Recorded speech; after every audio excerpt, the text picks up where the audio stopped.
Merhabalar, hoş geldiniz. İnsanlığın hikayesi nereden başlıyor aslında? Mükemmel bir başlangıç mı, yoksa trajik bir hata mı?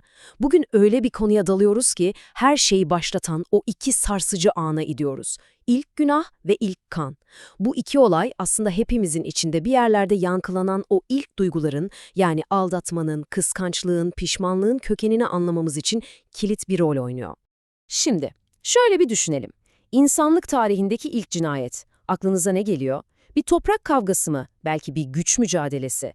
Ama hayır, kaynaklara baktığımızda sebep çok daha insani, çok daha ilkel bir şey. Kıskançlık. Peki bu kıskançlığın tohumları nerede atıldı?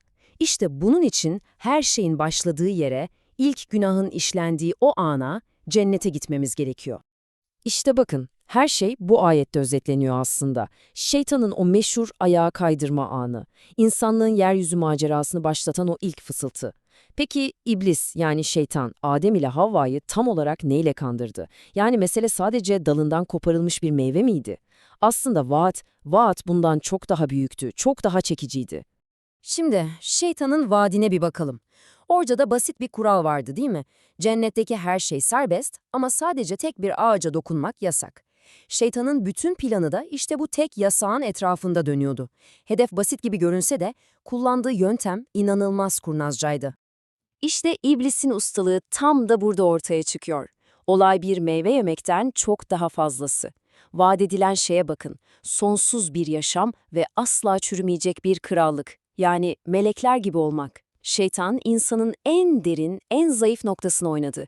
Ölümsüzlük arzusu. Düşünsenize, bu öyle bir psikolojik tuzak ki, karşı koymak neredeyse imkansız. Ve sonuç malum. O adımı attılar, ağaçtan yediler, işte tam o anda bir şeyler değişti. Masumiyet bitti, çıplaklıklarının yani acizliklerinin farkına vardılar. Bu hatanın bedeli de gerçekten ağır oldu. Cennetten dünyaya iniş. Ve böylece insanlığın asıl imtihanı da başlamış oldu. Peki, durun bir dakika. Hani o meşhur yılan hikayesi var ya, şeytanın bir yılanın ağzına saklanıp cennete sızdığı. İşte bu hikayeyi hepimiz duymuşuzdur. Ama burada çok kritik bir kavramla tanışmamız lazım. İsrailiyat. Bakın, Kur'an bize aldatanın şeytan olduğunu net bir şekilde söyler. Ama bunu nasıl yaptığıyla ilgili bir detay vermez. İşte bu yılan gibi eklemeler, bunlar Kur'an'ın özünde yok. Bunlar daha çok halk anlatılarından, başka geleneklerden sızan, hikayeyi daha dramatik hale getiren unsurlar. Bu ayrımı yapmak, kıssanın asıl mesajını kaçırmamak için gerçekten çok ama çok önemli. Peki, hikaye burada bitmiyor tabii. O ilk hatanın yankıları bir sonraki nesilde çok daha trajik bir şekilde ortaya çıkıyor. Şimdi dünyaya inelim ve Adem'in iki oğluyla tanışalım. Kabil ve Habil. Onların hikayesi, insanlık toprağına ekilen o ilk kıskançlık tohumunun nasıl kanlı bir meyve verdiğini anlatıyor bize. Her şey basit bir adakla, yani bir kurban sunumuyla başladı. Habil bir çobandı. Gitti, sürüsünün en iyi, en besili hayvanını bütün samimiyetiyle Allah'a sundu. Kabil ise bir çiftçiydi. O da gitti, tarlasındaki en cılız, en değersiz ekinlerden bir demet getirip gönülsüzce ortaya koydu. Yani burada sunulan şeyler aslında sadece bir hayvan ya da bir ekin demeti değil. Onlar sunanların kalplerinin, niyetlerinin bir yansımasıydı adeta. Sonuç ne oldu peki? Allah Habil'in o içten gelen adağını kabul etti. Ama Kabil'in gönülsüzce sunduğu o adak reddedildi. İşte tam bu an, o kritik an. Kabil için bu red, kendi hatasını, kendi eksikliğini görmek için bir fırsat olabilirdi. Ama o ne yaptı? Bütün öfkesini ve hıncını kardeşine yöneltti.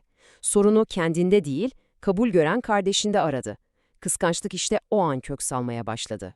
Ve o kıskançlık tohumu o kadar hızlı büyüdü ki, iki kardeşin yüzleşmesi artık kaçınılmazdı. Kabil'in içindeki o haset artık basit bir kıskançlık değil, dizginlenemez bir nefrete dönüşmüştü. Ve bu nefret, insanlık tarihinin ilk ve en karanlık anlarından birine kapı aralamak üzereydi. Kabil, öfkeyle kardeşini "seni öldüreceğim" diye tehdit ettiğinde, Habil'in verdiği cevaba bakın. İnanılmaz bir sakinlik ve derin bir iman var bu sözlerde. Allah ancak takva sahiplerinden, yani ona karşı sorumluluk bilinciyle hareket edenlerden kabul eder diyor. Kardeşinin o korkunç öfkesi karşısında bile şiddete yönelmiyor. Aksine durumu ilahi bir adalet terazisine koyuyor. Yani bir nevi diyor ki, mesele ben değilim, Mesele, niyetler ve Allah'ın kimi kabul edeceği. Bu inanılmaz bir karakter gücü. Peki bu cinayet nasıl işlendi? Bu bir anlık bir patlama değildi. Adım adım gelişen bir süreçti. Bakın, önce tehdit geliyor, seni mutlaka öldüreceğim. Habil'in o sakin ve iman dolu cevabına rağmen Kabil durmuyor. İçindeki o sese, Kur'an'ın nefis dediği o kışkırtıcı duyguya kulak veriyor. Nefsi, kardeşini öldürmeyi ona güzel ve kolay gösteriyor ve sonunda o adımı atıyor. Kardeşini öldürüyor. Ve bu bilinçli karar onu sonsuza dek hüsrana uğrayanlardan, yani kaybedenlerden biri yapıyor. Ve sonra sessizlik. Kabil, kardeşinin cansız bedeniyle baş başa kalıyor. Düşünebiliyor musunuz o anı? İnsanlık tarihindeki ilk katil, aynı zamanda ne yapacağını bilmeyen ilk insan. Elinde bir ceset var ama defin diye bir kavram yok. Ne yapacak? Nereye gidecek? İşte o çaresizlik anı, pişmanlığın da başladığı an oluyor. İşte tam bu çaresizlik anında çok sembolik bir şey oluyor. Allah yere eşeleyen bir karga gönderiyor. Karga, Kabil'e kardeşinin cansız bedeninin nasıl toprağa vereceğini, nasıl örteceğini gösteriyor. Bir düşünün, bir insan bir hayvandan hayatın en temel ritüellerinden birini öğreniyor. Bu sahne, Kabil'in ne kadar aciz bir duruma düştüğünü ve aynı zamanda Allah'ın o durumda bile bir çıkış yolu gösterdiğini anlatan inanılmaz derin bir an. Ve kargayı gördükten sonra Kabil'in ağzından dökülen şu sözlere bakın. Yazıklar olsun bana, bir karga kadar olamadım mı? İşte bu, tarihteki ilk keşke belki de. Geri dönülmez bir hata yapmanın o ezici ağırlığını hisseden ilk insan. Kur'an'ın bu kıssada odaklandığı nokta da bu zaten. İntikam, kan davası falan değil. Merkezde o derin, o kahredici pişmanlık duygusu var. Şimdi şu tabloya bir bakalım çünkü burada hikayenin özüyle sonradan eklenenler arasındaki farkı çok net göreceğiz. Sol tarafta Kur'an'ın anlattığı yalın, öz ve evrensel derslerle dolu hikaye var. Adak sunuluyor, kıskançlık doğuyor, cinayet işleniyor ve pişmanlık geliyor. Bu kadar. Sağ tarafta ise İsrailiyat dediğimiz zamanla hikayeye eklenmiş, onu daha sansasyonel hale getiren detaylar var. İşte kavganın güzel bir ikiz kız kardeş yüzünden çıktığı, Kabil'in cesedi 40 gün ya da 100 yıl sırtında taşıdığı gibi anlatılar. Bunlar hikayenin asıl mesajından uzaklaştıran, karakteri daha da şeytanlaştırmak için uydurulmuş eklentiler. Yani buradan çıkarmamız gereken en önemli ders ne? Bu hikayenin asıl gücü o süslü püslü, kanlı detaylarda değil. Asıl güç binlerce yıldır hiç değişmeyen o temel insani duyguları, o zaafları anlatmasında yatıyor. Kıskançlığın bir insanı nasıl bir canavara dönüştürebileceğini, nefsin fısıltısının nasıl bir felakete yol açabileceğini ve iş işten geçtikten sonra omuzlara çöken o pişmanlığın ne kadar ağır olduğunu anlatıyor bize. Ve son olarak sizi şu soruyla baş başa bırakmak istiyorum.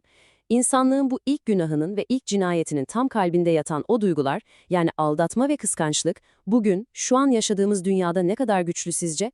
Binlerce yıl önce yaşanmış bu olaylar, bugünkü hayatlarımıza, ilişkilerimize, hatta toplumlarımıza ne kadar benziyor? Belki de bu kadim hikayeler aslında sandığımızdan çok daha fazla bugün anlatıyordur. Ne dersiniz? Bir sonraki anlatımda görüşmek üzere.